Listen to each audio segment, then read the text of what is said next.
Right, Shaq, thank you so much for coming on the first 365, bro. Nice. Many people won't know this. Me and you went to Sutton Coldfield College at the same time. Yep. You were the only guy who didn't play basketball, who was head height with the rest of us.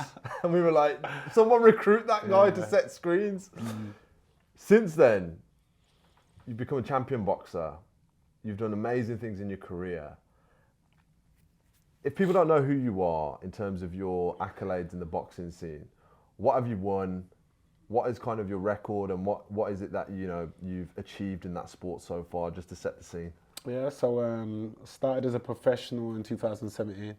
Won my first, won the Ultimate Boxer. In regards of accolades, I won Ultimate Boxer, which is known now as the Boxer Tournament, which is featured on Sky Sports. Yeah. Won the cash prize and won the tournament. It was like a free fight, last man standing. I know, I watched it. Thing. You watched it? It was mad. You watched it, it was good, man. It was probably I think I messaged you asking if about sponsorship. Did you? Back then. Did you? Yeah. I can't remember, man. Couldn't afford you. You're good, man. Long time ago, bro. So ages ago then, but yeah, won that. And then I went on then the following year to win the English title, which was my first major title. That was obviously good to win that in London as well. My fans never won there. Yeah. Then I won the prestigious British title, so that's like really the next step up. Yeah. And I won that in lockdown. Like that was a weird one because not many other fighters got to experience the lockdown sort of fighting. Yeah. So I'm kind of blessed to experience that as well. But it's like when I won, like normally you'd see a lot of fighters jumping on the top row, Talk to the fans. Pointing to the family. Pointing to the family and that. But I never had there. that. There's no one there, and it's just like more like okay, chilled one. Yeah. And then from there, after that, the following year as well. After that, I won the WBC International. Which is big. Which it's a big. It's my first international bout, so it was big for me. And obviously, hopefully this year now, 2023, I'll go on to challenge for more and win more bouts. Yeah. I'll try and make a habit of winning them every year. Talk to me about this. You're 33 years old now. When is a boxer's prime? Like, when do you feel like you're in your prime, or what age is generally looked at as the main era for a boxer to dominate the most? Because I was watching a film. What was the film I was watching? I was watching a couple of nights ago. It was a boxing film. Yeah. It's Ali, man. What the hell am I on about? I was watching a Will Smith Ali film, not in preparation of this, but it's relevant. And he's talking about going to prison for not enlisting into the army. Yeah. And they're talking about, look, dude, you're going to spend 5 years in prison, and it's your prime years to obviously have the best fights and also dominate the ring the most. Yeah. What age is it for you? Do you feel like the prime is? So it's like I started, see, from when we was in college and things. Yeah. Like, I was actually playing football then. I know. Boxing was never my dream. That's what I mean. That's why it was quite shocking when I saw you transition. Yeah, and I'm glad. It's just like I'm a strong believer, man. When you put your head and your mind to something, you can do it. So that was something which I was wanting to do from a younger age, but my dad never allowed me to do it for whatever his own reasons. I mean, I only could put myself, like, having now my daughter, would I want her to do it? 'Cause it's kind of a helpless place for them to be in. But I know you either got to give it 110 or just don't. Yeah. And there's a lot of sacrifice in it. But so I started literally at 22 years old, which for a lot of people would look and think that's late. Yeah, I'd say it's late. That was my first fight was at 22 years old. So I literally I was amateur for like another 6 years, sorry.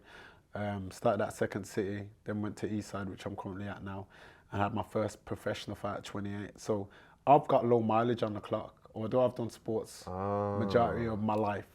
I've got low mileage on the clock, so I feel I've definitely still got another good 4 or 5 years in boxing, and I'm at a heavier weight. It's not a weight where everyone remains fast in it, if you get what I'm saying. They're a bit more slow, we still all carry power. Yeah. And maybe I even possibly will go back up to cruiserweight where I was at before, which is just one of the light heavy. So the way you're looking at it, it's sort of an advantage, because you talk about low mileage.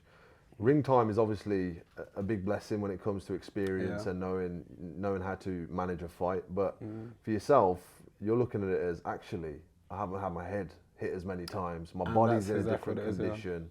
So your body probably could be more resilient than somebody who's gone through more rounds. Is that how you're looking at it? Yeah, and that's it. Like, I really take a lot of punishment, you know what I mean? And it's like, obviously I get hit, but I rarely took as much punishment. And I think it's important to understand, even any fighting combat sport, your faculties, you keeping that is very, very important for your future and your years and your lifestyle outside the ring, of course. Why do you think boxing's aligned with your personality? Because I've known you for years now. Yeah.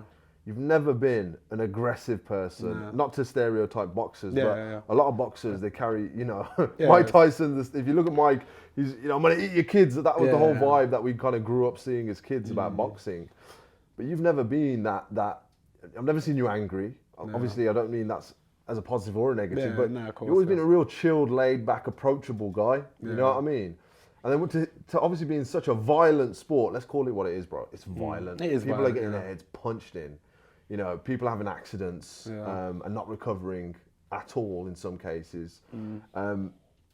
Why did boxing align with your personality? That's what I don't get. I feel like, okay, like a lot of people do generally, a lot of casual fans and people in general look at it as that because it is that, and especially Mike Tyson, you know, he showed a lot of anger and he channeled his anger in a great way in the ring. Yeah. But a lot of, like, boxing for me has taught me the most discipline. It teaches you respect, discipline, everything. So it's like, it's crazy because, like, say if someone really wanted to start on me out there, then if I can avoid that, I really would. Of course. And people would think, hold on, this guy's a fighter. It should be just easy to want to fight someone. Yeah. But it's not that. And I don't promote violence, obviously, outside the ring. But it's like, I've also got a lot to lose outside of, you know, getting in trouble to then lose my career for someone. It's not worth it. But like, unless I'm really in a situation that I can't physically walk away, I have to defend myself, then I'll defend myself. Do you feel like, you know, because you're a boxer, you're a fighter, look, you're walking around in gear today, people can obviously, with any sense, associate you as a boxer wearing that gear, right? Do you feel like that sometimes makes you a target when, you know, you're in the, look, even in the lift just coming up now when I greeted you, I apologise if this is what I did, but, you know, I'm like, yeah, I'd make a good sparring partner. And you know what I mean? Like, it's just, it's natural. It's like anyone with basketball, it's like, oh yeah, I used to play ball, I used to hoop, I used to box. And do you feel like that sometimes makes you a bit of a target for people to provoke you, or is that just never the case? Nah, not for me, because it's like, a lot of my things are like, you know, people try and provoke me on social medias. They try and talk the most on Twitter.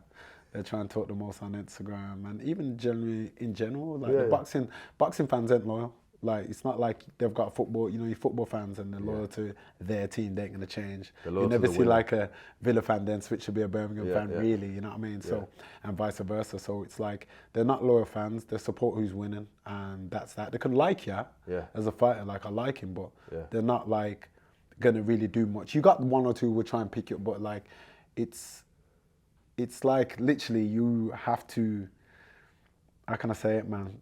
You've got to channel all your energy into the positive sides of the boxing, because like people will try and draw you out. Like I've had people try and just look and say, "I like your fighter," and they look you up and down in a way. And I probably haven't got like a big neck or you know like that, but well, underneath they're looking for a heavyweight kind of stereotype, aren't they? That's it, yeah. But I don't. To be fair, I don't really have a lot of people doing that. You know, well, when you not in first environments, of course. Yeah, I'm not exactly. I don't really put myself in those kind of environments, you know, to talk to people like that and be in a situation where it's one where I may have to force to be a different side of me, which is not. That's good. It's not the way I'm. Like, I've got to carry myself professionally. 100%.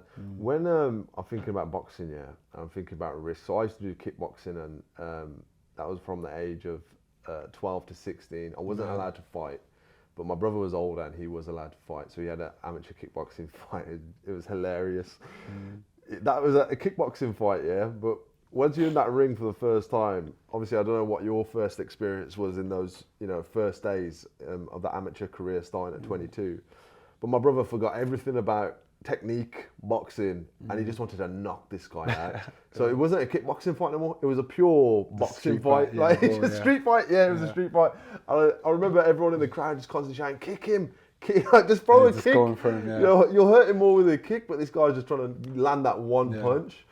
Which is obviously, you know, it's funny now when I think about it, but it's a dangerous place to be in those ropes, because you're carrying a lot of risks. And of course, you're always trying to protect yourself, and it's a game of chess, you know what I mean? And people don't understand the volume of strategy and thought that goes into a boxing fight.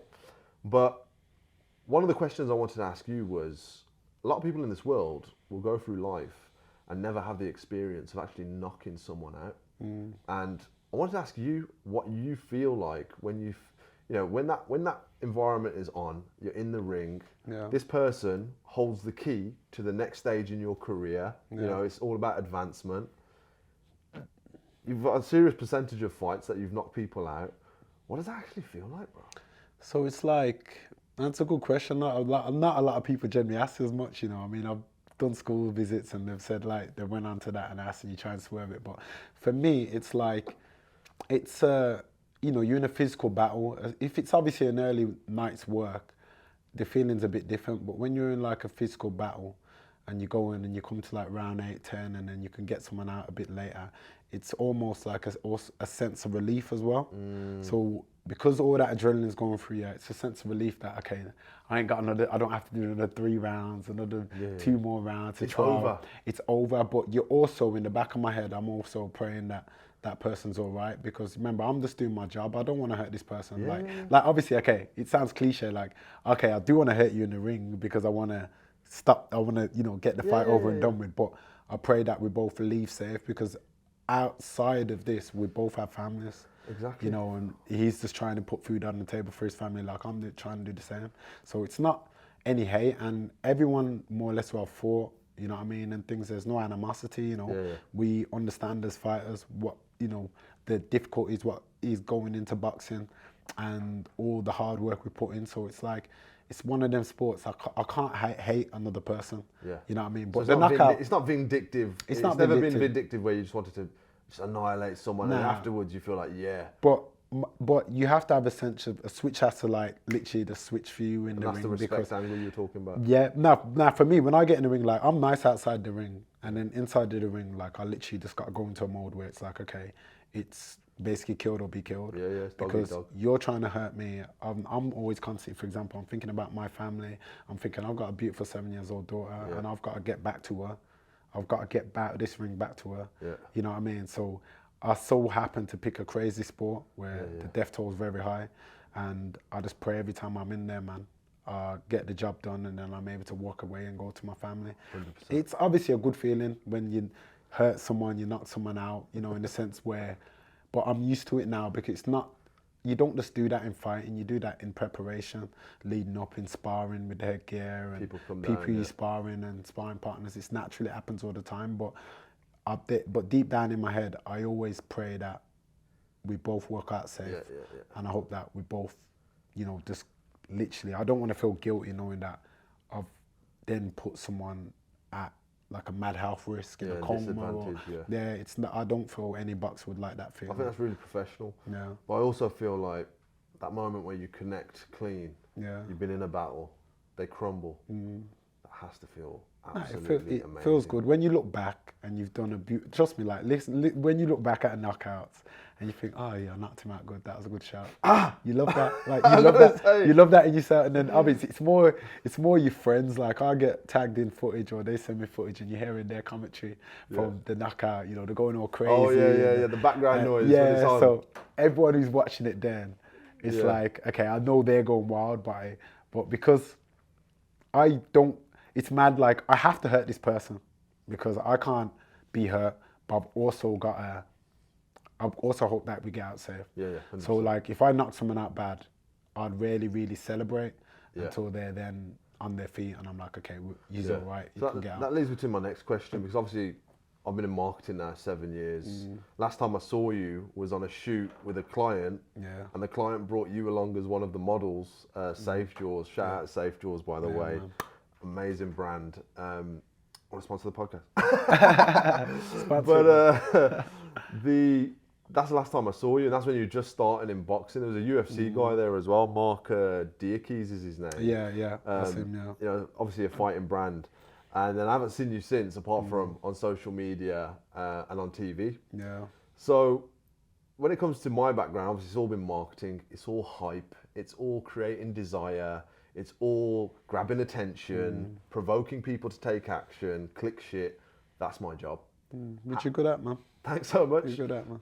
Your job in marketing fights is something that fascinates me, because fights don't sell themselves, right? And I've seen some of the fights that you've been in, the lead up to that, you know, the press conferences, the interviews before and after the press conferences, are where people get most of the footage, that actually builds an energy around a fight as well.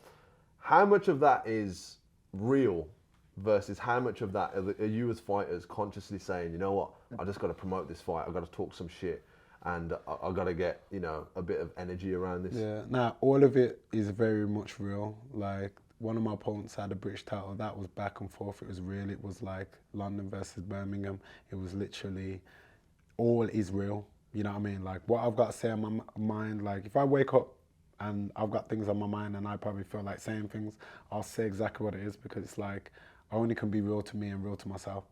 And there's other press conferences and other ones where, you know, you both go there and you're both just professional and respectful. But like, a lot of the times, a lot of fighters are like that, you know, but unless if someone's gonna say something smart to me and I kind of gauge that energy that they're kind of coming off disrespectful to me, then I'll definitely come back disrespectful to them.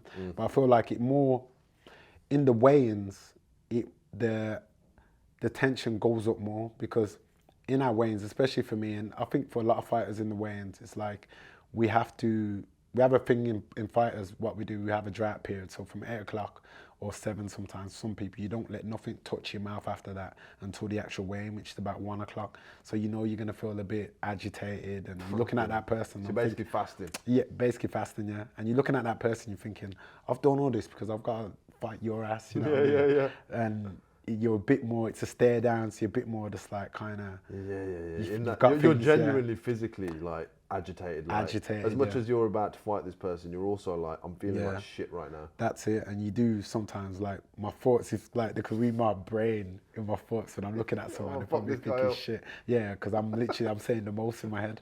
But other things are chilled out. Like, I've done many of them now, so it's like, you kind of...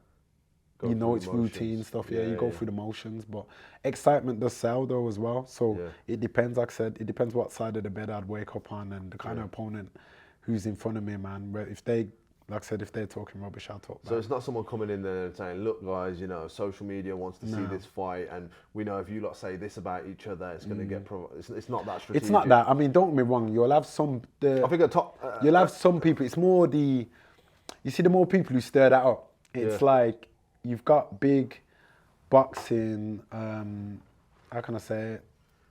Big boxing, like, interviewers, basically, branded interviewers who are well known, and they will contact you leading up to a fight and say, oh, you know, you want to talk about the fight? Like Coogan. Like Coogan, IFL, yeah. So, like, them, you got IFL, you got Boxing Social, you got a good few other ones which they're there and they're big and well known, so they get a lot of click views and everyone will see it. So they will ask questions where they try and dangle that over, like, for you to buy it and say some things.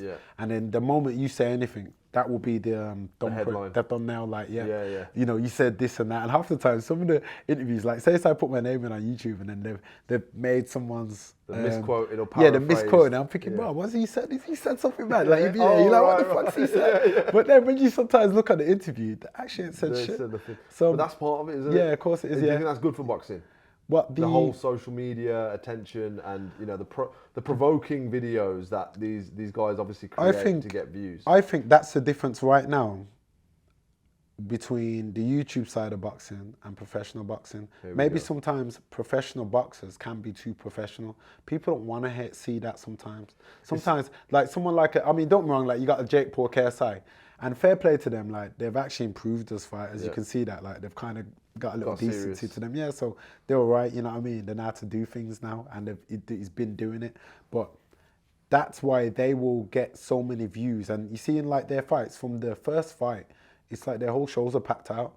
And then that's the problem in professional boxing now. It's like, unless you get, you know, probably like a fight or so before the core main event, then they start then really filling out, you know what I mean? And the YouTube fights, they're so filled out from the start. And that's because the people like Jake Paul's, the people like KSI's, they carry a good following, and they talk shit. Like they talk the most, as they say what they gotta say. So that's why even now with him and Tommy Fury, it will be a good build up leading up to their fight in Saudi Arabia.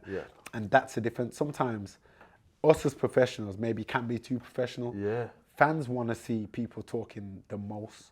But then it comes back to that question of what you said. Is that then going to be natural? I mean, you can have that, but I know that the YouTube side of things, it's not I mean, apart from certain fights, possibly, but it's not always natural. It's kind of, I look at it and it's like WWE style. Yeah, it's manufactured. You know what I mean? But that's what I mean. But it's effective for fans selling will love that. tickets. Yeah. And this is what I wanted to ask you. Like, you've got the whole entertainment aspect of boxing, which is huge for selling tickets and generating revenue. And they're the extreme version of that. And sometimes I feel like there's missed opportunities for bringing that into the more professional side of things. Because look, this is a career at the end of the day for you guys. Maximizing revenue is a priority, is that correct? Yeah, of course. So if talking a bit of shit, forcing it, having to talk a bit of trash to fill more seats, build more hype, get more attention, why wouldn't that be a strategy that every fighter's using? It would be, but for me and for a lot of fighters, I think it's like you really got, like, the most important thing is what your hands can do in that ring. Like, everyone can talk a good game, and if a lot of these YouTube fighters obviously came with professionals, they get found out, you know what I mean? But it's like everyone can talk a good game, and when you're fighting against other professional fighters who are also good fighters, it's not that you don't believe in yourself. Everyone does, but it's like we are professional, but it's like it don't stop me from being myself. Like, I'm professional in So myself. you're more saying about authenticity and not just selling out to get views and clickbait the life out not of the just fight. clickbait, because like at the end of the day, we really getting in there and doing like we're going 12 round wars. Yeah. YouTube fighters are going probably 4, 6 if that. Yeah. We're going 12 round, 10 round, 12 round wars. So it's like, you know, I just know what I've got to do. You know what I mean? And if I have got something to say to someone, I will say what I got to say to them. You know what I mean? Because it's about, sometimes some fighters you can gauge them and you could look and think, I can get in your head. And a lot of fighters do talk shit, like especially in the ring. Like, in the clinch, and they do things. Whispering in your ear. Yeah, you say things, like you say things because that mentally also drains them. What kind of things do you say to fighters in the ring, or have you said? I say the most as well. Like I just say, you know, you hit like a bitch, and I won't say which fighters, but like, I've said the most, so I'll be like, you know what, you're very shit, man. So it's a psychological thing where you're trying to get in their heads. Yeah, because some people it does. It's like if I'm looking at someone, I say, especially at the end of round 2 or 4 or whatever, and I look at them and I was like, well, I thought you was better than this. Is that what you got? And then I think it gets in their head to think, like almost like you bastard, weak. like like, and it gets them mad. I want them to be mad. Yeah. I'd love that person to come in the ring, or be in the ring with me and think I want to kill him. Yeah. Because you're then using up all that anger and that energy. You know what I mean? And losing the fight in terms of strategy. Yeah, but it's like literally you'll say the most. Or if I see them getting tired sometimes, then I will tell them. I say, oh yeah, I can see you flagging. You're flagging. You're getting tired. And it mentally beats them as well. Yeah. But like, it depends. Like not all the time, but you do that. Because if the main goal for me is to get that win, and then it's like at the end of the fight, we can spud, we can hug it out, we can make up and be like, you know, it's boxing, you're a good fight, you earn my respect that way. Talk to me about promoters, because they play a big part in the game. You often see the shows that dominate are either Eddie Hearns or is it Frank Warren? Yeah. What role do promoters play in your life? So for us, like, a lot of promoters are attached to TV. So, for example, Eddie Hearn has got The Zone. That's their televised show. You've got Boxer Promoters, which has got Sky Sports. You've got Frank Warren, who's got BT Sports. Wasserman, they've got Channel 5 now and things like that. So every promoter is attached to their own branded television station. Yeah. So it's important for like someone like myself and other fighters who want to obviously go forward and things, to be fighting on a TV network and a place to call home. And like they supposed to, in regards to promoting you really is, you know, getting your clip highlights, putting it out there, standing in front of the camera, talking about you, what's next, you know, taking those questions, and that's a part of promoting you and getting the fights, the deals out there. You know, say if like we sit down as a team and they're like, oh, you know, we want to get this route for you and we want you to fight this guy, to go out there to reach their team, to make the fight happen and things. So a lot does happen behind the scene, but ultimately that's what the promoter does. But in my theory, it's simple. Like, as much as I can appreciate what my promoters or any promoter I'm with does, like I'm just their number. I'm just their number, because it's like a lot of them have been in the game for a very long time, and I am just their investment, their number, to then, you know, get what they can get out of me, and then they'll be gone. Half of your promoters, you probably ain't gonna hear from them. You ain't gonna hear from them after your career's over. You ain't gonna, because So it's as not I that said, personal kind of. It's purely professional. it's purely, a lot of it is purely professional. Don't get me wrong, you do build a friendship with them in Yeah, the but sense there's no where, attachment. but there's no attachment, no. I Yeah. feel like everyone, once you're in a contract and you've had these contracts and you've fulfilled your contract, then it's then for you to either sit down with them again and then look to extend the contract, or go elsewhere and, you know, be with another promoter you feel like you've gonna have a better chance with. Because remember, boxing is a short career. It's not like a football where people then have been playing for teams for just like keep 15, going to lower leagues. or go, like, you literally gotta, it's a proper hustling sport. In order for you to stay on your game or get yourself in positions, you really gotta make the best choices for yourself. And sometimes it's not gonna be popular, but you've gotta do that, because when I get home, it's, you know, myself and my family and things. So it's a career. it's a career, yeah. It's kind of like just you are a brand in yourself. You're a business within yourself. Yeah. And you've got to negotiate the best deals as a boxer for yourself and your family. 100%. You mentioned the fans. So you've had a few losses. Yeah. And I want to know what that's like emotionally, bro. Like, you know, you've had this high, you've won, you've progressed, you've grown, and then obviously you lose a couple of fights, which I think you've got 2 losses now. I got 2 losses, yeah. Which isn't high at all. 2 out of 19. But, which is, you know, I didn't want any, of course, you know what I mean? Yeah, Everyone but starting at 22, you've got to give yourself some credit, bro. Yeah. What's it like emotionally, man, when you get home and you're brushing your teeth, about to go to bed? How do you feel? See, my first loss was the hardest one I ever took, because I didn't know what to expect. It's like when I train in the thought of getting my hand raised. And I feel like everyone does that in boxing. I don't think a lot of boxers go into a fight to really say, imagine, you know, going running, doing 8-mile runs, 6-mile runs in the gym every day, doing strength conditioning, all that, to all then think to themselves that, oh, I'm gonna lose this fight. And like, that doesn't come to your head. You think, I'm doing all this training, I'm gonna get the victory. So it's like, obviously with that fight, I lost, which was like my 17th fight.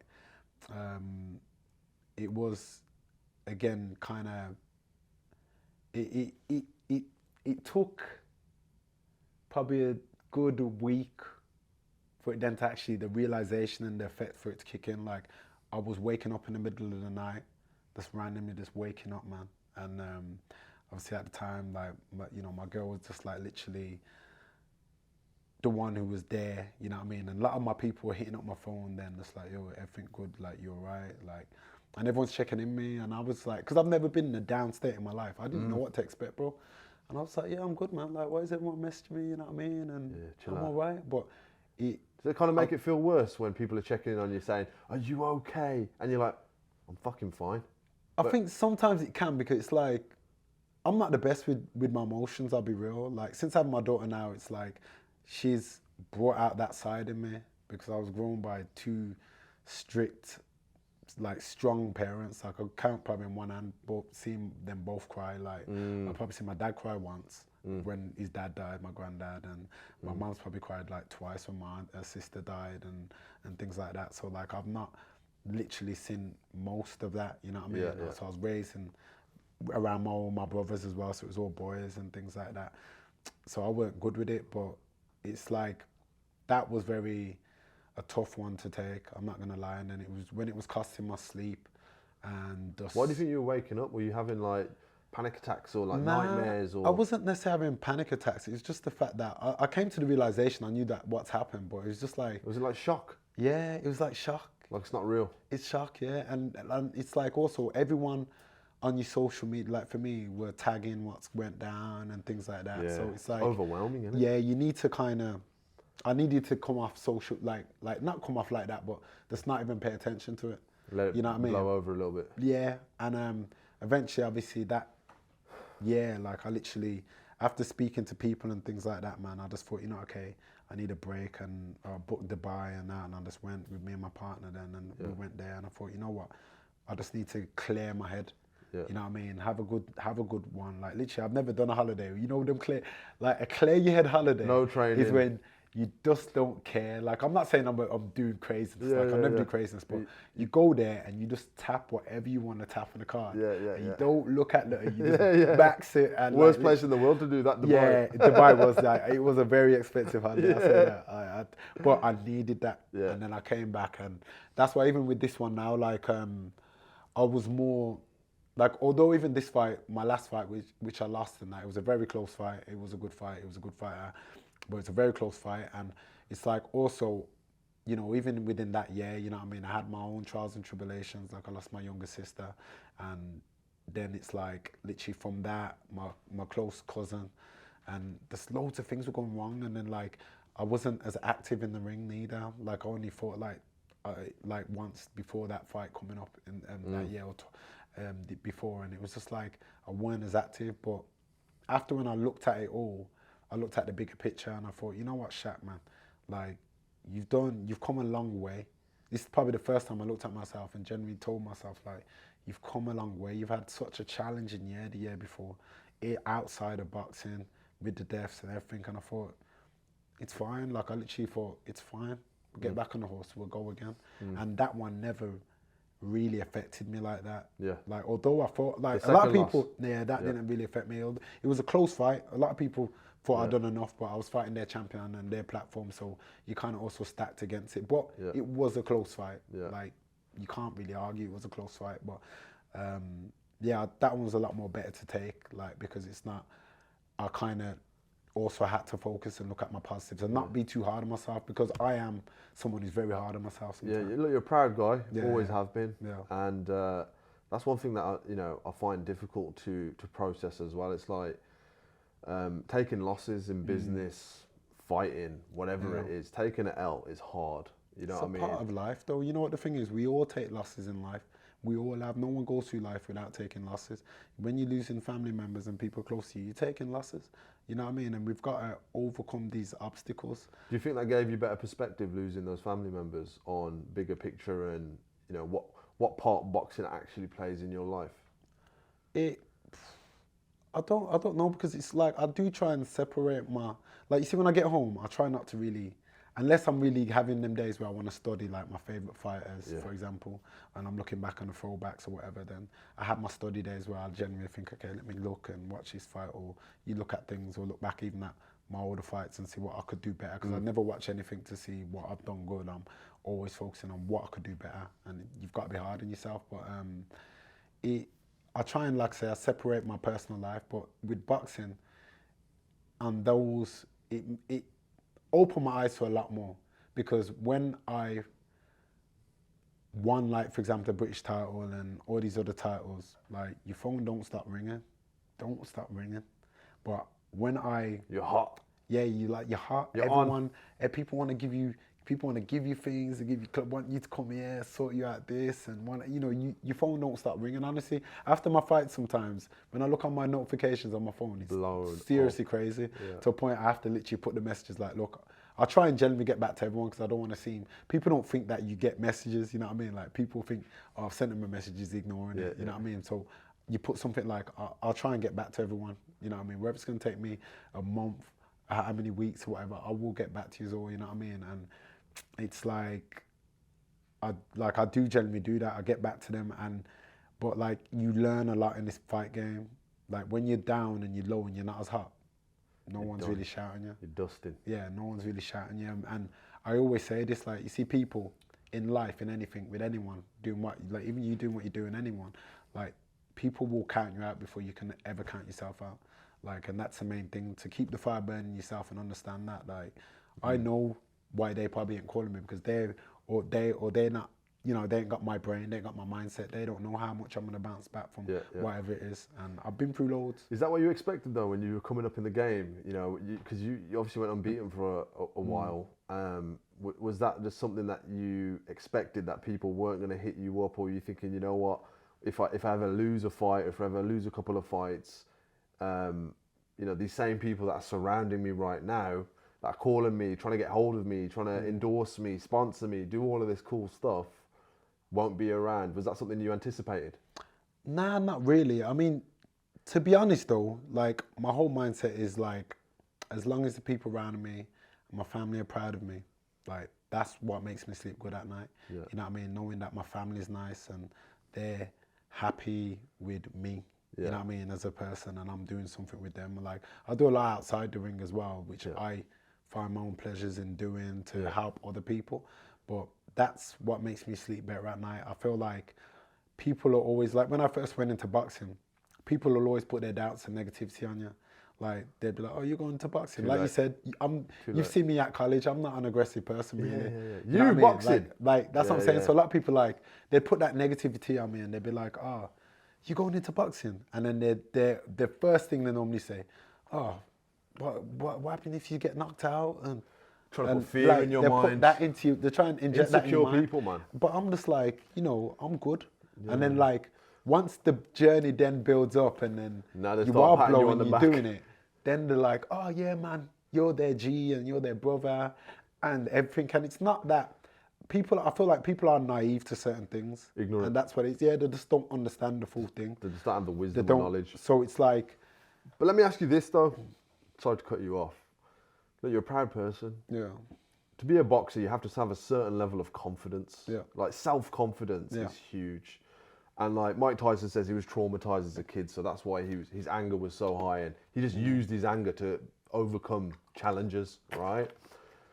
But for someone like you, who's proud, confident, naturally you're going to develop a charisma. You know, you've always had charisma, which can equally contribute to building your ego. Yeah. You know what I mean? Like, feeling like you're the shit, people are blowing you up. It's funny because not in the same circumstances, but as my career's grown and grown and grown, you know, the first thing that someone said to me, a family member said to me, was, business, you don't want to do that, man, it's too risky. Like, what do you know about business? I'm like, bro, you're not even in business. Like, what do you know about business? You know what I mean? They're like, no one's spending money, just putting all this fake information in my head. That's what they do. And it's the same person now who, you know, we actually outsource some work to that individual. I won't say specific. It was a family member. And it's like, people, as you're growing and growing and growing in life, start becoming more successful, start to see more validation from you. It gets to a certain point. But then I noticed a big shift in the support that I would receive when I started flexing a little bit. So I wasn't like trying to flex, but I started buying nice things. So I bought a Porsche, you know, my dream car, you know, investment property, all this other stuff that I thought was what being successful was about. And obviously, being as transparent as I am, I've showcased every step of my journey on social media. And I noticed people like it as well when you're the underdog. Yeah. But then when you become champion, it's like, there's not like champion, where's the next ceiling to break through? You kind of hit the pinnacle in those particular belts, right? So it's only coming down. You're only going downhill from there in a way. You've got a lot to lose. Yeah. Now, with someone when you're doing this, you're developing that ego. You know, it's a really psychological thing that fascinates me, bro. Like, I sit there and I think about stuff like this. When I started getting these nice things, I started receiving a lot less support because people are now. You're no longer the underdog. It's like people love to support the underdog, but now he's made it now. Fuck him. I hope he falls off. You know what I mean? And that's what I kind of felt in terms of energy and response to certain milestones in my life that I thought people would be happy for. Now, with yourself, losing a physical battle against another man and having a big ego, psychologically, that can be super damaging. Do you feel like you've just had the humility to avoid that equation altogether? Because, you know, while you're waking up at night, you know, like you said, these people are like, oh, bro, what if you get knocked out? How embarrassed are you going to be if your legs all jangled on the floor? Yeah. Like, that could never happen. But also, you're a man. Yeah. You're a father. Your child could potentially look back and see that of you one day and not feel proud and not feel ashamed. But do these thoughts ever cross your mind, bro? And that's the thing. You see, touch on my daughter, like, you see my first loss as well. It's like, couldn't look at her. Like, she's very outspoken. And she's like, Daddy, you lost. And I'll be like, that's probably nice. It's good, yeah, it's nice, but I mean, my daughter's straight up. Like, literally, she ain't gonna. She's disappointed. Yeah, she'd be like, she's conscious. She's old. She's like, 7 years old. Like, she's come to my gym a few times when I've had to bring her, and it's like she's even watched me sparring and doing things. And all she's hearing is you're winning all the time. Yeah, she's hearing I'm winning and things like that, and it's like, not even just that. It's like, I feel like because she's especially, I'm her dad, she's got that tie to me. We've got that love and that, and she understands. Like, she's watched all my fights on TV. I mean, my next one is the first one I'm actually agreed, and I said, okay, you know what?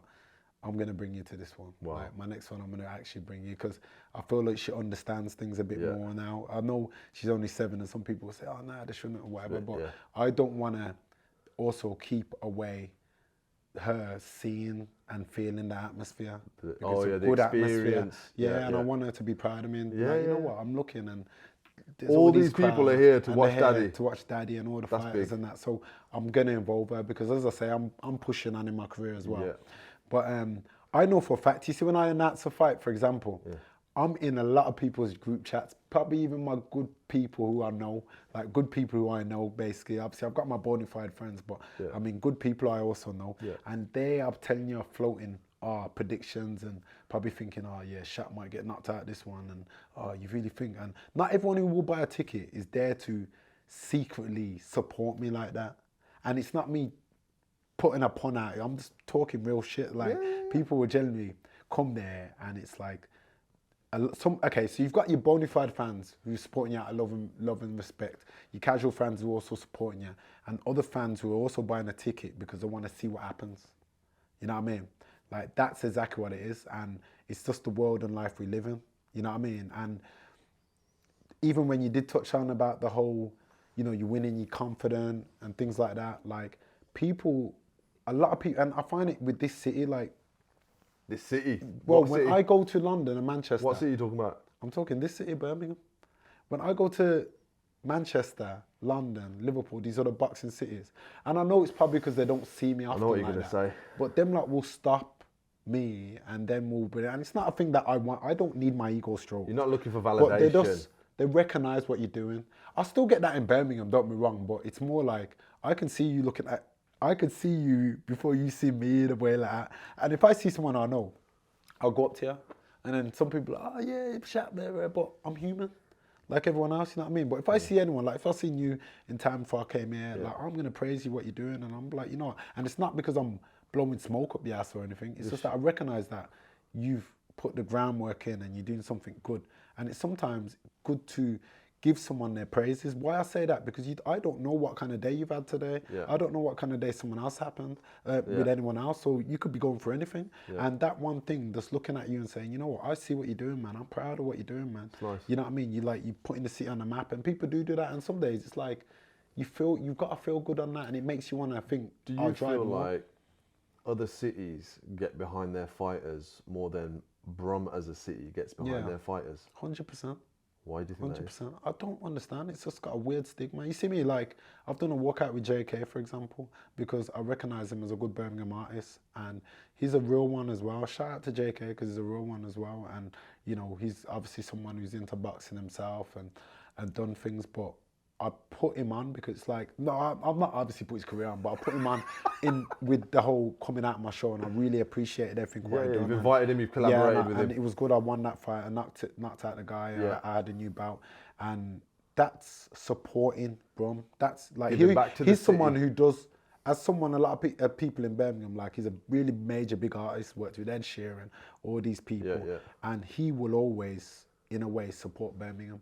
He will support Birmingham. Like, so that's your way of giving back to Brum. Yeah, like, I do many other things outside. Like, I go schools. I'm doing things with. But why do these other places, London, Liverpool, Manchester, why do they? Any Scottish fighter from anywhere in Scotland has the whole of Scotland. It feels like. Why do they get behind their fighters more than we do here in Birmingham? I just don't think this city likes to see other people do well. Sometimes, I'm not saying everyone, but it's like, I think a lot of people, like, you see, everyone tries to be in competition. Like, look, I know other fighters in Birmingham, and I will, if any other fighters my weight, even if they're not my weight, if they was to contact me and they've got a title fight, for example, and they need my help in sparring and rounds, I'll be there. Even if I've just probably, like, not even started my training, I'll give you the best amount of rounds I can give you. And most of the time it's probably like 6 anyway, but it'd be like, or if someone's training for something, even if they're not in my gym, I'll think, you know what, okay, give me a week or two. Point is, you'll support them. I will support, but not everyone's like, I struggle for sparring, you know. in Birmingham. Oh, for real? So you I really do struggled, need my help, like, bro. I do need your I need help. one of them body vests, though, bro. You know when I met Anthony Joshua? He's tall like us, and I met him at one of these events that we were promoting. We did all the marketing for it, show fighter events, and I shook his hand and I was just like, "Oh, you're tall, man. You know what? We're looking for new sparring partners." I was like, "Bro, are you mad?" Yeah, it's a big unit as well. I thought, you know what? Headgear, body gear, leg gear. I need all the gear on, and I just take them blows. You've got all of this success happening, but at the same time, it's not easy to deal with that when you see, especially other fighters with their whole city getting behind them, no matter if they're winning or losing. You know what I mean? And that loyalty not being there from a fan's perspective. Bro, how do you deal with that? It's just because you're wiser now. But how did you deal with that? It's not about where you're at right now. I wonder how you did deal with that. Don't get me wrong. I had my rant moments where I've looked and I'm like, because listen, a lot of my friends, for example, and I'm not someone who's going to stop their enjoyment, and I'm not going to look at a lot of people I know do also like to go to the clubs. You know what I'm saying? I've seen that. And from your social media. And it's not me. There's also a lot of people that used to go to college with us, which is great to see. You're still, messing with your day one crew. Yeah, like definitely. Like I've always there's my day ones, and there's other people I see and things like that. Yeah. And I'm happy for everyone. Like literally, even someone I don't know. Yeah. Like, if someone's doing well in something, I'm rooting for you. Yeah. You know what I mean? Even when like the British fighters are fighting down there, like. Like Yard, for example, he fought that Beterbiev, you know what I mean? Like, I'm rooting for you, you're a UK fighter. I hope you win them belts, because I know you could change your family's life, you know what I'm saying? And I don't know him on a personal level. Don't know him, I don't know him on a personal level, like probably seen him once or twice or whatever, but I don't know him on a personal level. But I could understand that what you're trying to achieve, you know what I'm saying? And what you're going and doing. Let's talk. And which was a good fight, which he done well. Let's talk. Brum, you can do better, but I do get support. Like people do message me, and their probably way of more supporting me is just like wishing me luck and things, which is also fine. Which I love that, because boxing tickets are also expensive. But when you're someone, man, who can go into a club and you don't mind spending £250, £300 on a Hennessy bottle, and again, it's not. I've got no right to. I don't watch no one's pockets, and I can't tell you what you can do for your enjoyment. You don't judge. If that's what you could do, you could do. But I always tell everyone, there's one rule with me. I'm like, I think you should at least, if you say you know me like that, you're my guy, you're my boy, I think you should at least try and come to one fight. Where you at? You know what I mean? I've got friends who are fighters. Lennox Clark. He's someone I went to school with. Lennox, good, I've been to a couple of his fights. Yeah. I'm a casual boxing fan, very casual. Like, if I see a boxing a fight, a promotion on the day, I'll buy it on box office. I'll do it there and then. I won't be planning for it. I won't be betting on it. Like, I'm a very casual fan. But I've shown that for a few of Lennox's fights before he was in the arena as well, because that's my guy. You know what I mean? I'm gonna try and come to as many as I can. Let's talk money, bro. Boxing, money. You're not doing it for nothing. You know what I mean? Ultimate Boxer. You won that show. How much did you get paid out for that? Format was ridiculous. Yeah. What was it? 3 fights. 3 fights. 3 fights in one night. 3 minutes, 3 rounds. And it came at the perfect stage for me, because I just come out of a good, I was on the Amir Khan on the card, come off a good win, knockout victory on that. Amir Khan's a fighter I looked up to anyway before I got into boxing, for his achievements and accolades. And for me to then go on the Matchroom show and the Eddie Hearn show, knock my opponent out and he's on the card and things, was a big thing for me, because my dad was a pro boxer, for example, but it's like... Wait, so your dad was a pro boxer? Yeah, my dad was a pro boxer. How I eventually got into it.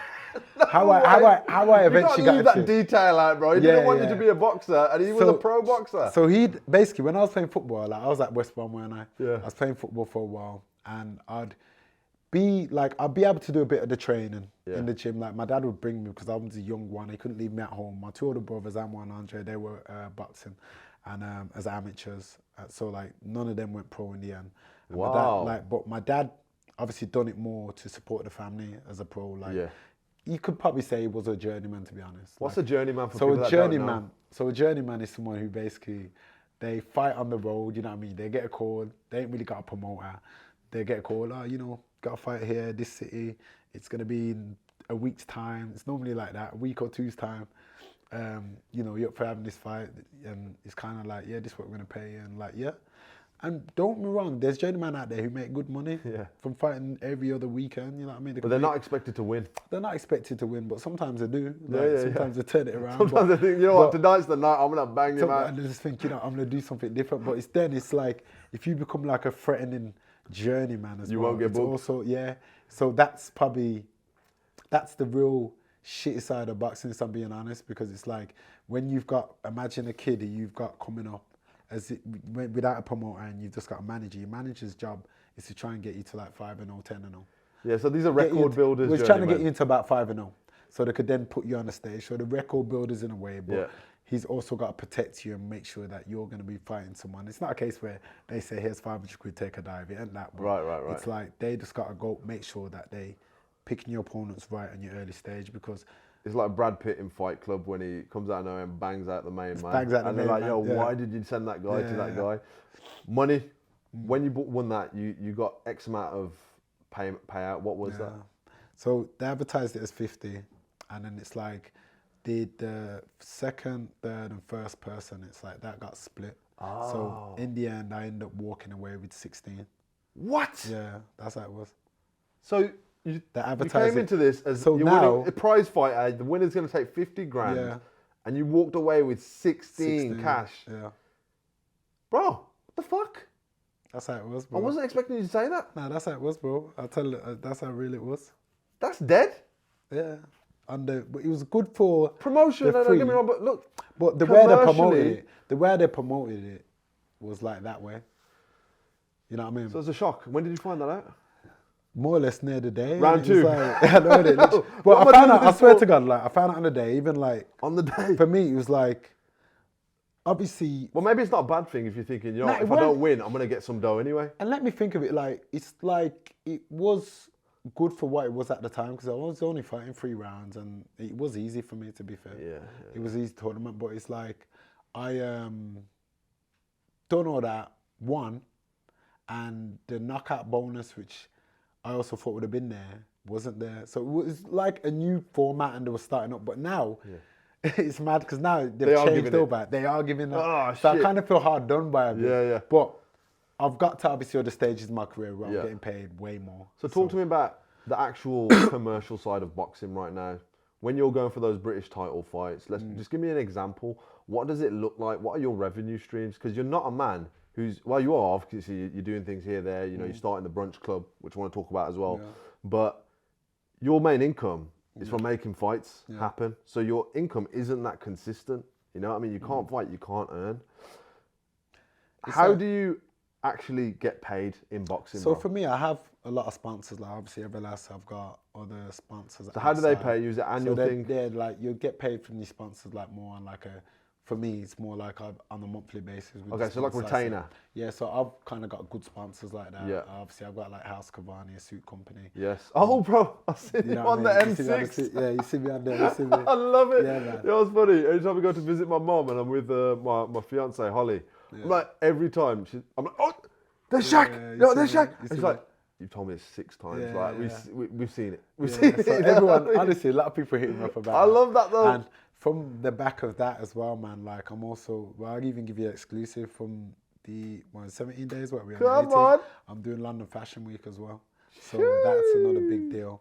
And these are leading to big things. You know what I mean? A lot happens. So outside of boxing, for me, it's like... So you got some sustainable income streams that are coming off the back of boxing. Like, I generally don't need boxing. Like, I know it sounds mad, like, I don't need boxing. I could now make sustainable good money outside of boxing, which in other things which I put... Right, but with the boxing, what's the breakdown? With boxing, for me, I am earning good money. Like, I earn good money. How does it work? You don't have to give me numbers, but how does it work in terms of what do you actually... Where does your money come from? From, like, the TV promoter... Well, your promoter pays you. Your promoter pays you? Your promoter will pay you the substantial money, what you pay, and then whatever you agree with also, like, your team. Because your team obviously are not doing. Are they paying you per fight? You know, a lot of people they talk about royalties and revenue from ticket sales and stuff like that. What does that actually break down like? It all depends what you've agreed on. Because like I've had fights where I also get paid a revenue, and I've also got paid with tickets as well. So it's like you know, there's these amount of tickets, but I have to always negotiate a high income just through my boxing revenue, and then after that we can negotiate anything else. Like and tickets like. You know, you can either do what you do with the tickets, and that's also money. You know what I mean? Yeah. But after that, it's like you will get then paid after you fight. So you'll get paid probably about, I think in the contracts, a lot of them, it's normally like about up to 14 working days. You can then get paid, but it's like, obviously, if you're smart with your money and you're putting it aside anyway, I think the idea is to not, as a fighter, like, yeah, I like good things, you know what I mean? I've got my house, I've got my car and things like that, but you want to also live within a means of a budget, you know what I'm saying? Because you don't know, boxing is one of them sports where you could get a thumb in the eye or whatever, and, your eye's bad. And every year we have to have a thingy, by the way. We have to have a brain scan and a proper MRI and lay there for like half an hour in this machine, which is tudding away. They ain't got a machine big enough for you, though. It literally, like, feels, well, it comes about here. It comes about here. It does the job. But we've got to lay that. It's more for up here, the vital organs and your brain. Yeah, and, that's good. If they see any little, difference or issues, like I've been pro now 5 years. 5 years I've been pro, so they've got my every year of they're my comparing brain, it, yeah. and they compare it, and if they see something different or suspicious, then they won't give you a license. That's good. So there is but it's safety scary there, as well. but it's also not. There's nothing they could do when someone's in the ring. These 10-ounce gloves got nothing in it. Like, honestly, there's nothing in these gloves. Your padding. You only wear 10-ounce gloves? 10-ounce gloves, yeah. Oh, I used to spar with 16-ounce gloves. Yeah, oh, that's 16. because Yeah, we're sparring, we don't want to hurt anyone. You spar with 16, and that's why a lot of people get hurt in fights, because you will spar. Like, people look at people, and fans don't understand that. It's like, they look at people, for example, like, it was a fighter, like Kharma's getting knocked out a lot or whatever, or fighters will get knocked out. Then they look at you, and they're not looking and thinking, you actually, like, a lot of Khan's fights, when he has been caught, he's been caught with good shots. You know what I'm saying? These are shots where a lot of people, with thin gloves, in his weight, won't sustain it. But there's nothing, when you put that glove on, I mean, on my debut, and I put the glove on, and I was like, where's the rest of the glove? You know what I mean? And your padding is only your wrapping. That is your padding at the front just of the fabric glove. on top, really. And, and everything else is literally just the leather fabric and things. It goes so deep on your arm as well. Yeah. It's like, that carries a weight down here for your wrist. As you get sweatier and wetter, the gloves gets wetter like it will do, but they're proper, like, you feel very light, sharp, everything's good. And I'm just feeling it. I'm just reminding him on sparring it day. Is, man. You feel every punch, with them 10-ounce gloves. If you clock someone good, you feel every punch. The last boxing I did, right, I had a client who was doing a white collar show. Yeah. And I knew him from the kickboxing days. His name's Sonny Hira. So he's like, look, you guys are doing the ads. We want to sell out this many tickets, and I want you to participate as well. I was like, you know what? My fitness is weak right now. Business, sitting at a laptop all day. I'm going to do this training camp. So I did it, and there was this guy in there, dude. No word of a lie. He was so ripped, yeah. This guy was wham. Like, not flexible either. One of them just really sturdy geezers. Yeah. And we used to do this drill where you put your feet in a tire, so you can't go anywhere. And you just got to spar. Yeah, I've done that. So we were doing this drill, right? And he's shorter than me. Obviously, I've got this weight, which is an advantage. But it's the disadvantage as well. I'm feeling everything just cutting through the layers to my organs. And then we're like, all right, we're going to go in the ring and we're going to do some sparring for the first time in the ring. Once you step through those ropes, it's a different vibe. Different world, altogether. different vibe, It's just you and him, and someone who's refereeing. And obviously, I'm trying to just keep him at a distance, and he's trying to get close. And this guy, no word of a lie, he caught me with a shot, It knocked me for 6. Like, my head was gone. Yeah. The head guard came across the front of my face. It's so embarrassing. Because I'm stumbling, I can't see nothing. I'm just a mess. I'm a wreck. But during we carried on. Obviously, you don't realise how hurt you are in that moment. So that's why I'm like, all right, this geezer's trying to kill me. Like, I'm going to have to try and kill this geezer because my ego just came straight out. Yeah. So I started smashing this guy to the body, right, and just trying to hurt him now, you know what I mean? The next session, the next day, I came to work, bro, I couldn't do anything. I couldn't focus on my laptop. I couldn't have a conversation. I was brain fog. I was proper concussed. The next session came the next Friday. I didn't go. I went to the following session and I see this guy again. I'm like, oh, fucking hell. So we get matched up again and we get put in the tire drill. So I put my foot in there and I'm like, oh, don't be a pussy, like just bring it again, you know what I mean? And then right before I'm like, it ain't worth it. So I said to him, I was like, bro, let's take it light today, yeah. And he was like, oh, I'm so happy you just said that because I haven't been here since we had that fight. My ribs were bruised. I couldn't even go gym and do any crunches. And then when you put that into context, right, of the real thing with no head guards, with thin gloves. These are 16-ounce gloves we were using as well, bro. That makes absolute sense why people are just having the whole body and spine ripped out of them. You clock someone on the right place, man, on the temple and or on the chin, proper right, you're feeling that punch and you feel that buzz feeling. And it's like, how I fight as well, it's like, I don't even notice, yeah. You see, when, as you said, you step in the ring, it's like you step into a chamber and then all the noise, like no matter how many thousands of people are there and that, I don't hear nobody but distinct voices. I only hear like my corner man. You're thinking there, like, how can you hear anyone? Because you hear all the roars. But I only hear like my coach and I hear like, you know, a few of my family and that who's ringside, like, because I know their voices. Voice, yeah. Like my brothers, I know their voices. So then I hear them. But it's a whole different world in between them. And that's where like, I'd never knock no one at any level, white collar, YouTube, whatever you got to do. If you're getting in that ring, it's a different experience. It takes a lot. You know, when you're backstage, how are you feeling? Like, what are the emotions? Is it anxiety, excitement? What's that? You know, you're hearing the crowd out there. You know the place is filling up. You know you've got your job to do. All of this promotion, all of this. You know, this date once it's set is like you're thinking about that every day. I'm assuming. What's that like emotionally when you're back there? Getting warm. Bro. I feel like the fight is the easiest bit. The fight is actually the easiest bit. The training's the hardest bit. The putting on the running shoes in the rain, the snow, wherever weather. When it falls on that day, doing your sprints, coming back home, your body's aching, you've done strength and conditioning. This is all physically draining. Bro, is that strength and conditioning? What is it called? Team Des Fitness? Yeah. Bro. That's what I saw. That place is my strength. That place is brutal. Brutal, bro. That was across the road from that white collar camp I was doing. Was it? Yeah. Yeah. You should have used him, bro. You should have asked him. You know what? It's very bad in there in the sense. I've seen it. Any fighter I follow that's gone in there, you see what they're doing with that bike. Fitness is always good from there as well. He's renowned, isn't he? He's renowned to get your fitness up. Like he will have you working in. See, on like Fridays more like red zone training, and Wednesdays it's more like strength, like, and it's physically demanding, especially that red zone training and especially the strength conditions. Like after I'll sit in my car and I can be there sometimes for like 15 minutes just contemplating life, just sitting there like flipping out like what just happened. Yeah, like I'm literally just shattered. Then I'll go home and I'm just shattered. Bro, what's it like being in a relationship? Obviously you've been with your partner now for quite some time. What's it like being in a relationship with a fighter for her? Does it ever get in the way? Because the discipline, the dedication, you can't eat shit.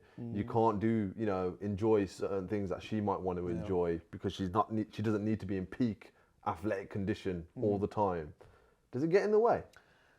So, like, luckily she's into gym, innit? She likes the gym, so she's into fitness, she's into health eating. So it kind of makes the job a lot easier. Yeah.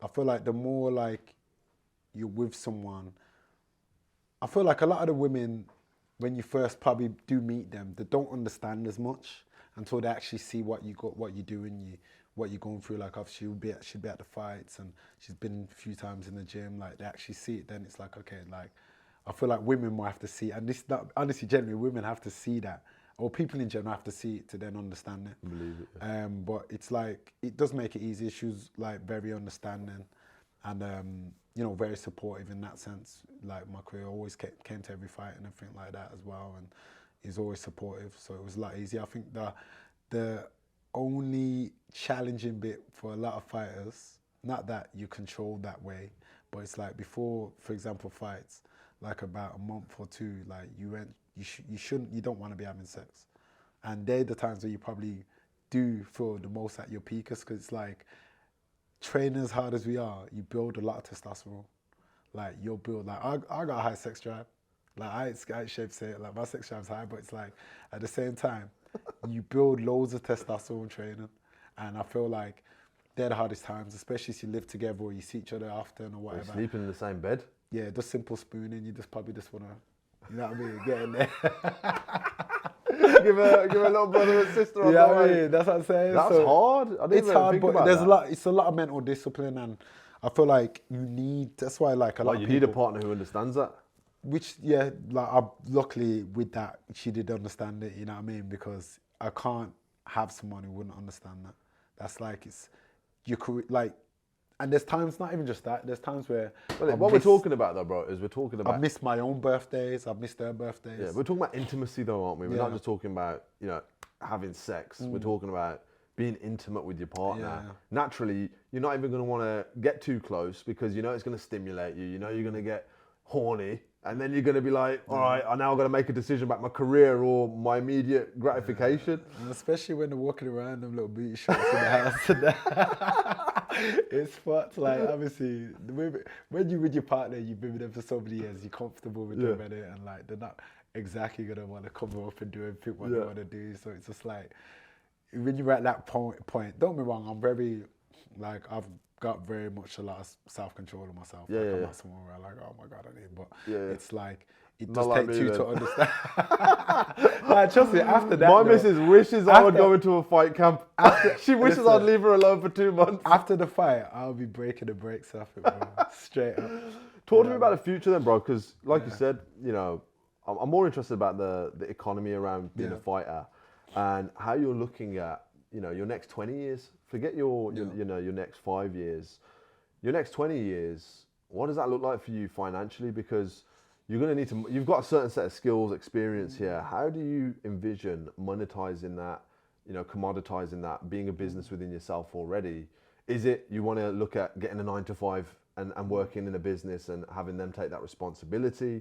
Or is it, do you want to innovate and kind of be your own boss and become more of an entrepreneur? What does that look like? Facts, more be my own boss and be more of an entrepreneur. That's why, like, obviously, I'm getting into other things like, you know, outside of boxing, and I generate my own revenue. Like, my sponsors ain't gonna be here forever. Like, they only sponsor me because I'm fighting on a platform. You know what I mean? And I understand that. But that's why, like, I've gone, for example, into my modeling. I'm doing, you know, my brunches, things outside of, you know, the entertainment side of things. I also want to, you know, probably even start going on TV. Like, there's a few shows which are out there for me to go on to. You know what I mean? So I'm gonna use my platform and my face to then maximize my opportunities. I feel like, and I say this to anyone, it's like the more doors you have in front of you to knock and open, it's the more chance you've got. And I feel like Just creating opportunity. yeah, too many people live with Because you've got this brand, personal brand, yet you're a boxer right now, which is what you're applying it to. But it's like these YouTube guys, they just decide to apply their brand to boxing, and now all of a sudden they're a boxer in this industry. They're doing amazing, man. I got to commend them. They're great business heads, especially with that prime drink and things, charging people £20 a drink or whatever it is. Well, wait, no. Unless you're that guy in, I don't know where it is, but Wakey Wines, Yeah, that Wakey £100 Wines, a can. £100 a can. He's charging £100. He was. He's brought out his own drink now. That guy is a genius marketer. Yeah. He says, "Where's the best shop in Wakey?" Bro, I see Wakey that guy. Wines. I see that guy, and I genuinely, and this is. He's no gone into disrespect. boxing now. He's got a fight. He's got a fight. He's got a fight. He's set a date. I saw on TikTok. He's brought out his own drink, which is lit because I rate anybody who's trying to do anything like that, entrepreneurial, building a brand. He's been promoting Prime this whole time. You know, he's like, let me put myself on. His own, And he's probably invested all the profits from that Prime cans. But now he's set a boxing date. He's going to be having a fight with somebody. I don't know who it is. It's a smart thing, because like, I'm telling you, see, boxing is one of them sports where people, like I said, you see in YouTube world, it's the people who what if happen, what's going to happen. Yeah. They're not buying it because they love that way. They want to be entertained. They want to see what's going to happen or can he actually fight. Yeah. You know what I'm saying? Will he be embarrassed? Yeah. So they can sell on that. Yes. You put like the Jake Pauls and all that can sell on that. Yeah. Mayweather even himself's gone into YouTube boxing. He can earn it's filthy mad. money on that. It's mad to and see him. He doesn't even have to train as hard. No, Like, he's you're having not press fighting a conferences. champion. He's having press conferences in school halls. Yeah. It's nuts, but He's getting paid decent for it. Yeah, he's getting paid decent for it. What would you say would happen if you were to fight someone like a YouTuber like Jake Paul? Knock him the fuck out. Jake Paul ain't touching me at all. I'm a professional fighter. Like, it ain't happening. Why is that though? So you look. Listen, he's good. He's gone. He's doing his things, but I'd fuck his shit up. For real? Yeah, facts. Like, there's no doubt in your mind this guy would have any chance. No doubt in my mind. I wouldn't even. I wouldn't even bother. Like, So Tommy Fury as a professional, you think he's just going to give him the business? Or do you not rate Tommy Fury? I wouldn't say that I don't rate him. I know he's a novice right now. He's a novice professional. Like, he's had more 4-rounders and 6 Oh, really? rounders. He's not got a stellar amateur background either. Yes, you come from a fighting family, but you've not someone who's established yourself as a fighter. Yeah. Like, obviously, Tyson Fury's established himself course. as a fighter, but he's also ain't got experience. So he's in the early days still. He's in early finding days. his feet. In my eyes, Jake Paul is more experienced than him right now. So it's a dangerous situation for him. It is, because you know how I say it's dangerous? It's like, okay, yeah, he fought in Wembley. That was on the Fury and Dylan White on the card, but it's like he's not fought in the crowd, headlined the show like how Jake Paul has been doing All that with pressure. all them fans. How do you know he can react good to that pressure? Because that is a lot of pressure. Yeah. No fighters are going to look in there. Like, for me, when I'm fighting in a filled out arena, I embrace it, I take a deep breath, I embrace it. Yeah. I love it, I thrive off it. Yeah. I don't get nervous for that shit. Like, I generally thrive off it. I'm out there and I'm like, yes, this is like, it's going to go down, man. The crowd's there. I embrace it. In the moment. But not every fighter can embrace that, especially when you're just starting off. Like, if I walked straight into an arena like that, probably from my third fight or so, then maybe it would have been a different feel. I don't know. Yeah. But I've always been a confident person. I always believed in myself, so I embrace it. But Jake Paul's been mainly headlining his last 3 shows because his name and his popularity. So he's obviously going to handle that. In my opinion, he'll handle that pressure in a better look. And also, to be fair to him, he's been on the pads and things, and I've come across him. I know these boxing channels now because they promote these fighters, and it's like he's actually looking a lot better. I'm not saying Tommy can't fight. He surely obviously can, but I don't know, man. If someone told me, I'd probably swing more to Jake Paul. Wow. I would. But what would happen if Jake Paul fought you? I'd fuck his shit. How would you dismantle him? I'm way more experienced than him. No, I'm not talking about credentials. I'm just talking about how would you just dismantle him? I'd stay in the middle. I'd walk him down because there's no way he's gonna walk just me bust him backwards up and just beat the shit out of him. Literally just I walk love him that, down. bro. No, that's exactly what would happen. I'd walk him down. I ain't taking no back step, and I'd just beat the shit out of him. Man, There's no way he'd beat me. You can't fight a man from Brum. Exactly. Jake Paul can't come to Brum. It can't happen. It can't happen. There's no way he could do that. But at the same time, that fight won't happen unless, like, I was to obviously build a following as well. But it wouldn't happen. Like, our rankings and everything, it's way different. Like, and it's not to say that, but they're chasing more people with popularity. There's a lot more people popular than me in YouTube. So fine, go there, secure the bag. It's brand versus brand. They're very it's not selective. boxer versus boxer. It's brand versus brand. They're very selective of who they select and that. And I understand, like, they're fighting these UFC fighters, but you see a lot of even the UFC fighters.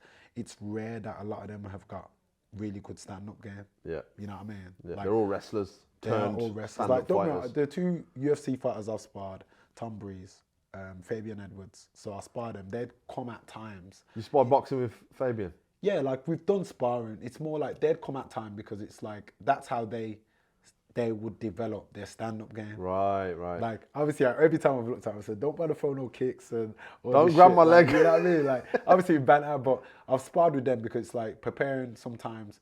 It's been ages now since. Well, actually, the fight. When I had like a southpaw, I fought Tom, and Tom Breeze's stand-up game is really good. Like, it's impressive. Same with Fabian's as well. But it's like they do that, but they don't. A lot of the times they don't have to have the best stand-up game in UFC. You know what I mean? But a lot of the times UFC fighters in general, and this is just me generalizing, they're not the best at throwing the hands. But if they take you down or kick you, it's mixed martial arts, isn't it? It's a different game. It's at 3 different levels, isn't it? On the floor and all the rest of it, and in the air. Big shout out to Leon and Fabian. Yeah, man. And they're representing Birmingham. I'm happy for what Leon's I'm very achieved, proud, man, when you know, equally as proud as seeing you on those billboards. Yeah. Seeing Leon on those billboards, and Fabian's been winning for ages himself on different shows like Bellator. Big respect. There's a lot of fighters in this city, man, and I feel like, again, it's that thing, isn't it? Everyone gets behind the winner.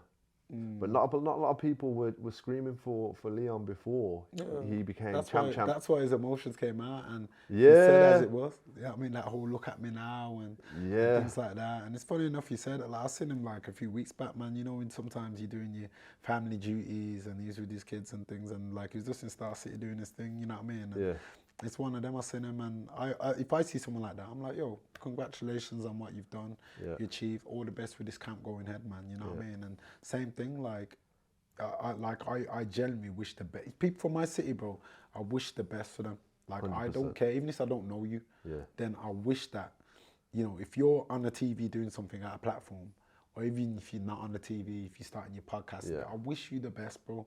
I hope you can maximize your potential, your audience, everything, because it's like, especially if I know you, because it's like, I know you personally, and it's like, I know what you're trying to do. You're doing something positive. The gang culture is big in Birmingham. Anyone could have, and we all know people in different sides. It's like the fact that you're swinging yourself to be in a more positive light and things. It's a blessing in itself with that. And I'm always buying everyone in Birmingham for real. That's why people will hit me up and be like, oh, you know, could you do this, do that. And I will make that time to do what I have to do with, especially people in Birmingham. I rate it. What's that one piece of advice, just to finish off, bro, that in that first 365, when you weren't feeling your best, when your dad was saying, look, man, this ain't right for you, when your friends or family or whoever it was is influencing you, saying, what if you get knocked out? What's the advice that you would have needed back then to keep you going, to make sure that you fulfilled your potential? What did you need someone to say to you back then? Just myself, bro. You know what it was? I was always will be my own biggest fan. I'd be my own fanboy, my own fan, my own everything. Like, I'll look myself in the mirror and say, you know what, Shaq, you are the shit. I ain't gonna say it out like in an arrogant way to people and that, but I have to gas myself and believe. Like, if you ask me who's the best or whatever, and I'm gonna back myself in my division. Yes, they are brilliant, amazing fighters. Who gives a shit? But I don't give a fuck what your opinion is. If you're asking me a question, well, do it. Then my opinion is I'm the best. And it will all be shown when I'm at certain levels and platforms. I don't care. So I'm always going to believe in myself and back myself. And I feel like that's what I needed. Like at the time, you know what? I'll even be real, like, which I've been real all the time, but it's like even in my amateur fights, like I never really took the amateur seriously. And I lost a few of them. Like I'd be out the night before and being at the age of 21 and that. And then I had my first fight at 22. Obviously, I'm in the elements of my life. I'm out. Everyone's outside, and so I'm like, I'm being out with them. And it's like amateurs. You don't get paid as amateur really, unless you're in the GB team and things like that. And I wasn't a fan of the trophies, so I didn't give a shit about them. Like I'd win or I'd lose, and I'd just leave it. And literally, I remember my dad came to one of my fights, and I could see from the video now, his hands was on his mouth like this. You know, like my dad I don't see my dad like that. No emotion. I've never seen my dad like that. He's worried. When my dad's been at the football pitch and I do a mistake, and out of fear, I look at my dad like that. My dad's like, or he'd be like, you know, he's get on with it, Like, he didn't my dad didn't care. He'd like literally, he'd be vocal on there. And instant feedback. He'd give me that. If I done a mistake, Shakan, effing, like everyone would be looking at my dad like, wow. So it's like when he was there and to see him, like he so happened to be standing where the camera was filming, and it was a fight, and he was like that. And although I won that fight, after that fight, literally, I think like about a few days, then I went back because he always likes to, even if I go and see my dad today, like he'd give me the same stories what we've had how many years of my life, he'd give me the same stories, same shit, literally brain dead to me, bro. But he's my dad and I love him. And, sounds like my mom, bro, all the time. Bro. Any person she meets new, she tells the same stories. And it's mental. So my dad's one of them, and like literally, I remember I went to see him after that, and my brother was there, and then my dad fully told me, he's like, yo, I think you need to quit boxing. Oh shit. He's like, I think you need to quit. Now, I don't know, and I've never really asked him, but I need to ask him. But I don't know if that was out of fear, because me seeing him in his mouth like this, and him obviously knowing the dangers in boxing, or the fact that he actually just thought I weren't good enough. You know what I mean? Like, I didn't know, so I never grasped that, but I know that channeled the fire in my heart. And I swear down, that made me think, you know what? The challenge. I'm going to show you, bro. Don't believe in me now. Look at me now. But when you're champ, it is that look now, at me now. Because I know, like, my dad's happy with me. Yeah. My dad's proud of me. Yeah. My mum's proud of me. My mum's at my fights and that. My dad's come to my fights. It's amazing. And the fact that I can, even sometimes like I'm not ready to look back on my career. It's still but there's active. times where you have to look a bit, and I think, you know what? I brought so many good memories, and I brought my family in a place. You made history, man. Yeah. You've made history. Yeah. Let's not undersell the thing. You've made history. But you should I've be still got extremely loads proud. Yeah, ambition is want to do. ambition is priceless. Yeah, It's yeah. never ending. Yeah. You can always win more, do more. And that's one thing I think a lot of people battle with, man. It's like as soon as you hit that mountaintop, you see the next peak. Yeah. And it's never ending and it's exhausting. Yeah. But as long as you're finding the fulfillment that you're looking for in the sport, as long as your validation of who you are isn't directly attached to your wins and losses, which it definitely isn't. No, it isn't. Because that doesn't define you as a person. You're a father, you're an entrepreneur. I feel like boxing don't define me neither. I know it's like it's my career. That's what I mean. But it don't define me. Like I knew you before boxing, yeah, so you knew this me is just before. what you're engaged with now. Yeah. You knew me before business. You knew me when I was a baller. Yeah, you know, I knew so you, man. Watching your games and yeah, that, you like, you know bro, what I mean? supported. So Yeah. it's like life is longer than anything that we're doing. Yeah. And you know, this is what I say. People, you should always look towards the people who are supporting you, not supporting what you're doing as much as they support you. Whether I do or don't do business, I know the people around me are always going to support me. My that's partner important, support me as a baller, entrepreneur, Yeah. and a bum. You know, I was doing nothing Because for portions that's- of those years. Bro, that's what it is, man. We've all, I don't care, like, unless you're born in some rich family, which I never was. Literally, I mean, I'm coming from the stage where I had to mine cars, you know them. I don't know if you know, if everyone who lived near Aston Villa ground, West Brom, or any football ground, anything around in this country, even probably the world, they'd tell you, like, you know, okay, I was outside, I was mining cars. This I was getting a lot of my incomes, and like would cross cars, get £2 for watching cars or at the football game. Like, these are the times where I'm coming up from. My Just explain mining cars for anyone who doesn't know what that so means. mining cars was like, I'm sure they have different names. I mean, these privileged kids now with all the high technologies. Everyone's got iPhone. An iPhone, yeah. Everyone, they're not doing that these No, days. they don't want it. You don't see people play Kirby these days. Or No, nothing, they're you know not what I mean? outside. They're not outside. I can't tell you. I used in our era and that, like, there'd be a lot of no ball Signs, games. yeah. They don't I need don't them see them anymore. signs anymore. They don't need them They're anymore. actually probably trying to tell them, no, Play. actually play ball. Yeah, do Like, something. even in parks, I don't see no kids Ever. playing Wembley or kicking around a football in You don't parks. see no jumpers and goalposts. Nah, you don't. over. And it's sad to see, man, because... But I'm yeah, happy mining that cars, what is it? So mining cars is just basically like, say, okay, football kicks off. I don't know, Blues were playing around where I grew up in Borsey Green. They're playing at kick off 3 o'clock or 5 in the evening or whatever it is. And I'll be out there an hour before, probably on my little bike, and it's literally riding up and down. You see a car parked down on the road because you know the parking more or less to get and go to a pub to start early. And then you go up to them, you just say, you know, do you want your car minding, mate? Which means just watching, like, you want to watch it until you come back from the football game, because people used to target these cars anyway. It's not like I can't. At that age, at a young age, I think I was like about 8. I was doing it from like, no, not 8, from like 10, like them ages. And there's not much I could do, obviously, then if someone comes, but they're looking at, okay, you're going to probably be someone who can tell someone, a bigger person, like I tell my dad or something, if something was to happen. And I'm just watching, so most You're there likely anyway. me up and down on the bike, nothing's going to happen because Yeah. people are going to see, oh, there's a kid here. I Yeah, we don't want anyone Don't want to watching. break into a car or whatever. Yeah, so yeah. for the sake of £1, £2 back then, and bearing in mind that haircuts then were like £6, £7, not like 40 quid now, good old what they are days. today. But £5. yeah, trim. so for me, I'd make good money just doing that. Yeah. You're watching, 50-odd cars, 60-odd cars on the road. You're getting good money. That's So you've been 60 quid. hustling from way back. Way back. So that's what I started off doing, literally, because love it. it wasn't a thing where I was privileged at that. You know what I'm saying? Never was privileged at From- I had to work. So it's installed in me.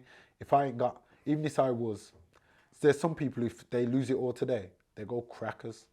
If I lost it all today, I'd know how to do something to get, I'd remain calm in the situation, and I'd know how to get it back, because I've been at a place where I've had to, in my younger life, not saying like I've grew up in some poor country where I can't do it, but I wasn't given things and I wasn't privileged, but I always knew that I have to work to get the things I had to get. And then I finally, when I did work, got myself in a position where I funded my own lifestyle with this, and now I reap the awards from it.